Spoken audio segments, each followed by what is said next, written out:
अस तप काहू न कीन भवानी, भये अनेक धीर मुनि ज्ञानी। अब उर धरहु ब्रह्म वरवानी, सत्य सदा संतत सुचि जानी। और आकाशवाणी कैसी होती है कि हे पार्वती, ऐसा कठिन तप किसी ने आज तक नहीं किया। यद्यपि अनेक धीर मुनि इस पृथ्वी पर हुए, अब यह ब्रह्मा की श्रेष्ठ वाणी मन में धारण करो। अर्थात जो आकाशवाणी हो रही थी वह ब्रह्मा जी की वाणी थी। इसे सदा सच्ची और पवित्र जानना। इस प्रकार से आकाशवाणी में ब्रह्मा जी माता पार्वती जी से बोलते हैं। आवहि पिता बुलावन जबहि, हट परिहरि घर जायहु तबहि। मिलहि तुम्हि जब सप्त ऋषि सा, जानहु तब प्रमाण बागीचा। और ब्रह्मवाणी में ब्रह्मा जी क्या बोलते हैं कि जब ही तुम्हारे पिता बुलाने आएंगे आपको, तब ही हट छोड़ करके घर को चली जाना। अपना जो तप है उसको छोड़कर घर चली जाना। फिर जब तुमको 7 ऋषि रास्ते में मिलेंगे, तब उस वाणी का प्रमाण जानना। क्या? सुनत गिरा विधि गगन बखानी, पुलक गात गिर जा हर्षानी।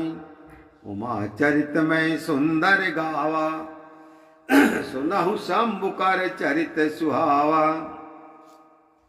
ब्रह्मा से उच्चारण की हुई इस आकाशवाणी को सुन करके पार्वती जी का शरीर पुलकायमान हो गया और वह अत्यंत प्रसन्न हुई। और मैंने पार्वती का सुंदर चरित्र गाया।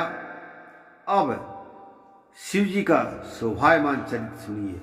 यह याज्ञवल्क्य का वचन है। अर्थात यह कथा जो है रामायण, भगवान शंकर ने पार्वती जी को, याज्ञवल्क्य मुनि ने भरद्वाज को, काकभूषण ने गरुण जी को और तुलसीदास जी ने यह रामायण लिखा है। इस प्रकार से 4 लोगों से होकर के 5वें मैं आपको कथा सुना रहा हूं। जब ते सती जाय तनु त्यागा, तब ते शिव मनु भयहु बिरागा। जपहि सदा रघुनायक नामा, जह तह सुनहि राम गुण ग्रामा। जब ते सती ने अपना शरीर त्यागा, तब से शिव जी के मन में विशेष वैराग्य हुआ। उस दिन से सदा राम का नाम जपते और जहां तहां श्री रामचंद्र के गुण अनुवाद करते हैं। इधर सती जी अपने तप में लग जाती है और भगवान शंकर भी भगवान राम के नाम जप में लग जाते हैं। चिदानंद सुख धाम शिव विगत मोह मद काम, विचरहि महि धरि हृदय हरि। सकल लोक अभिराम लखन सिया रामचंद्र की जय। वे शिव जिनका आनंद सदा चैतन्य है तथा सुख के जो धाम है, और विशेष करके दूर हैं किससे? मोह, मद और काम, जिनका हरि को हृदय में धारण किए हुए सती के वियोग से पृथ्वी में घूमते फिरते हैं, जो संपूर्ण लोकों के अभिराम अर्थात आनंद के दाता हैं। धरती पर शिव जी के विचरने का कारण यह है कि सती के वियोग में सती का स्थल कैलाश देखकर उनका स्मरण अधिक होता है।